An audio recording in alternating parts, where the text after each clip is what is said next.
Hey everyone! So I'm back with another video. I have one of the best things in the world, which is Happy Mail! So I've already gone and opened the parcel. The mail that arrived are accessories for my recently acquired passport-sized traveler's notebook. This is the 2026 collaboration, which is gorgeous. It has this really nice silver foil, which I find holds up really well on the Traveler's Factory notebooks. Way more than the gold foil.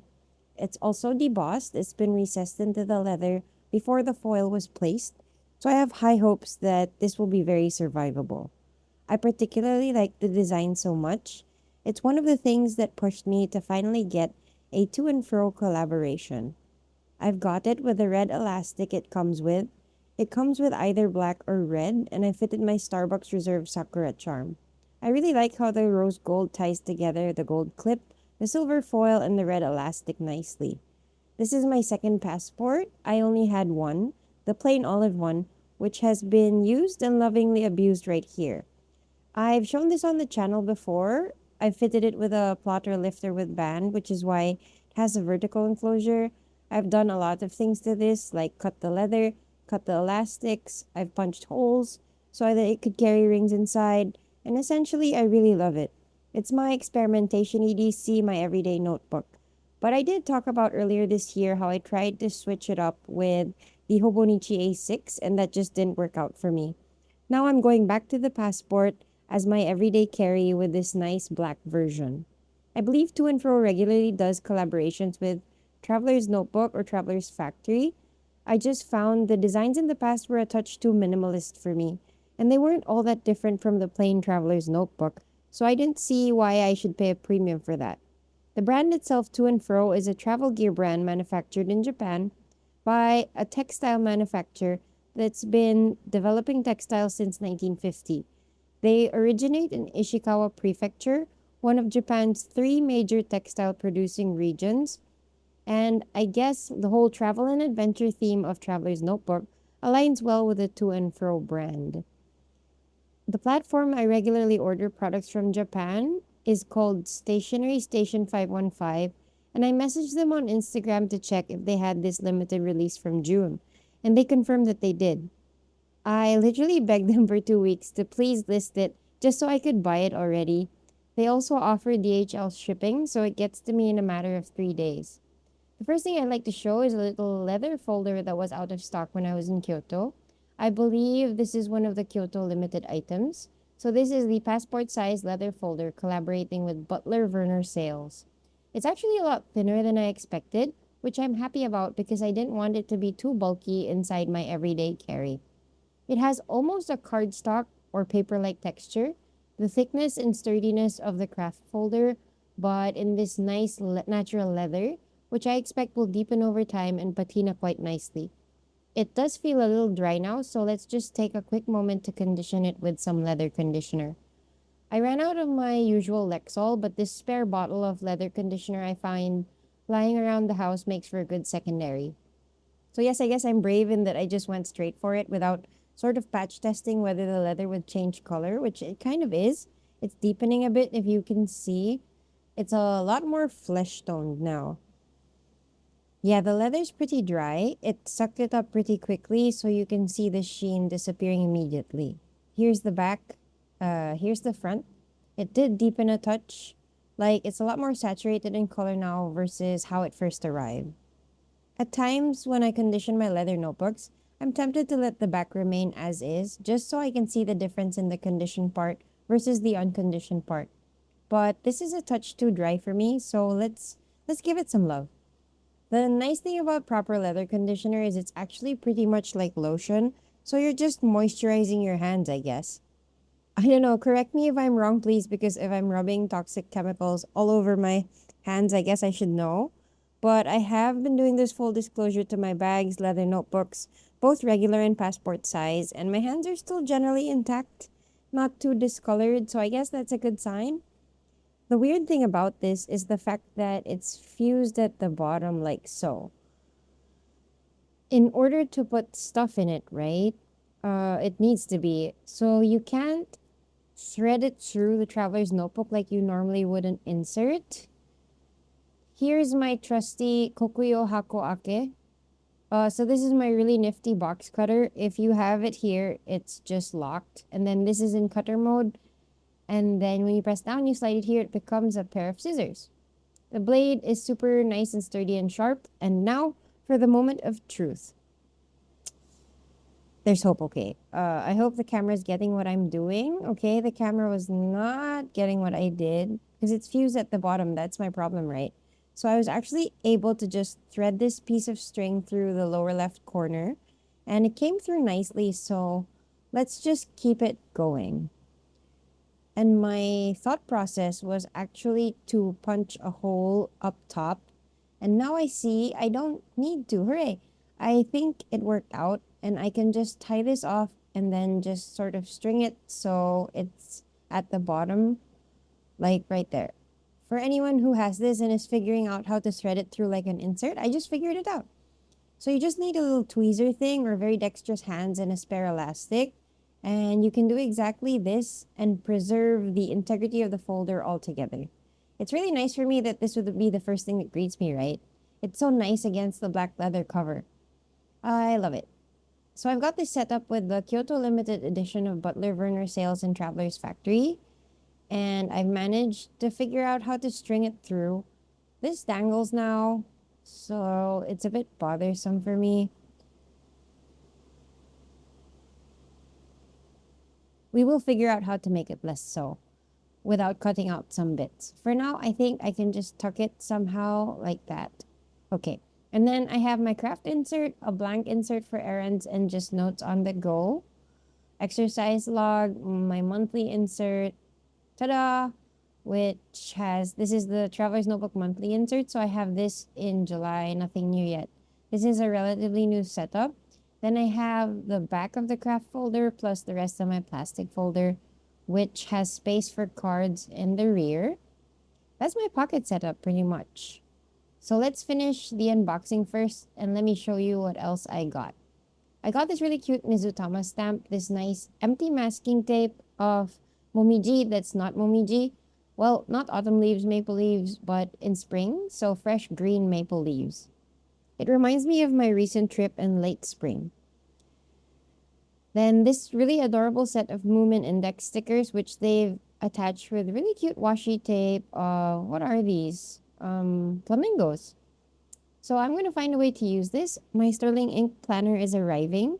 So I got these Hobonichi Techo's Tsuki no Iro index tabs for the weekly bits. And then I plan to use the Moomin for my subjects, Japanese, my graduate classes, anything I may be learning or studying in the next few months. Aren't they just so cute? So I guess this is a demo of how it would look on the side. I found that there were other Moomin-themed index tabs, but they were pretty huge. So I like that this is a semicircles. It's really nice to thumb through. Plus, it's just so adorable, like they're peeking out of the corner of your book, right? So this little stamp with a square border plus books and glasses fits the whole theme of preparing to become a student again. And because I love Stationery Station's offerings, especially their limited edition Traveler's Notebook inserts, I picked up two. Oh, it's upside down, typical of me. I picked up two. This is the Hoshino Resorts, the bright and colorful version. They have a gorgeous dark blue and gold one too, but I limited myself. I stuck to my budget, so I just got one. This is an interesting brand called Ranmyu. It's the first time I saw it on the website. It was only 750 yen, and this is a 64-page one. Really nice paper, thicker than I was expecting, nice and smooth. I don't know if this is fountain pen friendly. Oh, and there's this really nice onion skin insert with the Ranmyu designs. It says all good. There's a bunch of bears, a cat, like a hot air balloon dog being lifted away by balloons. And there's another onion skin sort of translucent paper design. It's really cute. A very high quality exterior. It's more glossy than I expected. And I love the design because the girl reminds me of me, of course. I love bears. There's even an airplane bear. Isn't that so cute? And she wears glasses too. Then I really like this one. It says persistence pays off. So I'm about to be in a season of studying, and the insert was really in keeping with that. And it was relatively affordable, so I was still well within my budget to add it to the cart. You know how sometimes you fall into the trap of, well, I'm paying for shipping anyway, I might as well maximize what I spend. So I guess that kind of happened to me to some degree here, but I'm not mad about it. This is such a gorgeous insert too. I don't know if you can see it on camera, but it's debossed. So you get that sort of letterpress feeling. The painting, the ink, the color choice is just so happy and unique. You have crab. I don't know if this is a kingfisher. This is a specific type of bird that I imagine is native to the region. You have the geta sandals, a hot air balloon, tea, deer, fish, a violin or a viola, and a mountain. It's so nice.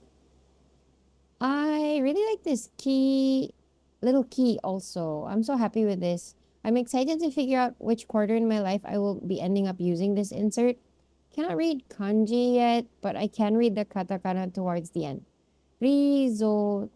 Okay, that makes sense. I guess this is the kanji for Hoshino. So that was me figuring out in real time. The crab even has like a little bell or tag around one of his claws. That's so cute. Yeah, I'm so happy with this. It's just the usual really nice Midori paper inside. They gave me nice little free postcard from MT, the masking tape, washi tape brand. Thank you. So let's talk about the setup. I like to tape up the data sheet that the insert comes with on the inside, just so I remember which notebook it came from. And then I note what month I started that specific insert and what month I ended it. So this blank page is pretty much for errands. I usually have a page for errands for the month. And then I cross them out and migrate them to a new one. Sometimes, if this is the only notebook I have on me, I use it to log stuff I'm doing, just a bullet journal in a way. Midway, because it's nicely demarcated where the string holds the insert in place, I place my exercise log, the actual sets and reps, because this is a lot easier to bring around compared to a bigger notebook. Then I migrate it later on. And for the monthly, it's been really useful to me when paired with a multi-pen. I'm currently using the Pilot Coletto and testing out this uni-style fit, which comes with a mechanical pencil, blue, green, and red ink. It's been working nicely so far. I just find that their blue gel ink is a bit too light. And I find that this light, simple setup has been so helpful to me. I also, though I haven't done so yet in this one, usually log my budget just so that once my salary comes in, I can quickly make a list of what transfers to make and where to put my savings, etc., which bills to pay, what would come due. So even if I'm tired that day, it's really easy for me to get it done before I forget. And then whenever I'm out and about, because this notebook is always with me, I have a place to jot down notes instead of doom scroll, and maybe sketch if I want to. Primarily, it's been the most helpful for remembering what errands to actually get done when I'm out and about. So, sometimes you have this feeling where I know I'm supposed to do something or buy something, but when you're actually out, you can't remember what it is.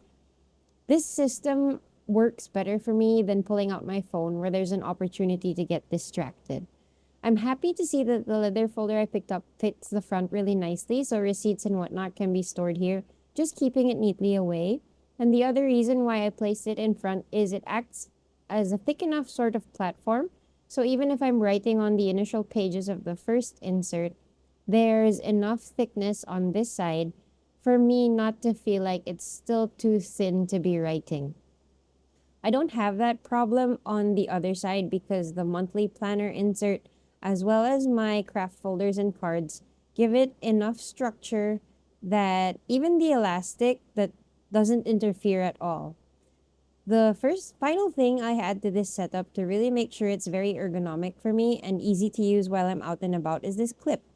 This is a Traveler's Notebook brass clip, and sometimes I just fit it here on the side, tucks in nicely, and when I'm writing, I end up clipping it to the latest blank page on the free notes insert, then the last monthly page, just so it's easy for me to flip between my schedule and what I'm doing or writing.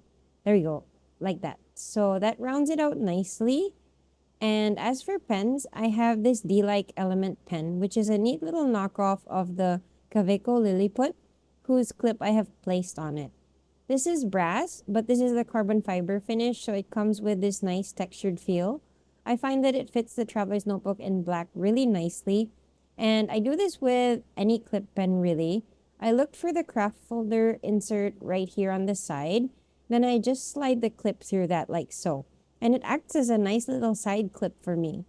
Then I tuck in through the elastic band, and it's really pocketable. It's smaller than my hand, and I do have big hands, I admit that, but it's complete. It's easy to throw in a bag, it's easy to throw in a jacket pocket. If you're looking for a pocket notebook setup for inspiration and what to use it for that's really practical, I hope that me sharing this setup has helped you and encouraged you to make your pocket notebook setup both practical and aesthetic enough to spark joy for you. Whether you have a traveler's notebook or not, or you're just trying to see how pocket notebooks can work for you, I hope that this video has been helpful in some way for you. I hope you enjoyed today, and I'll see you in the next video.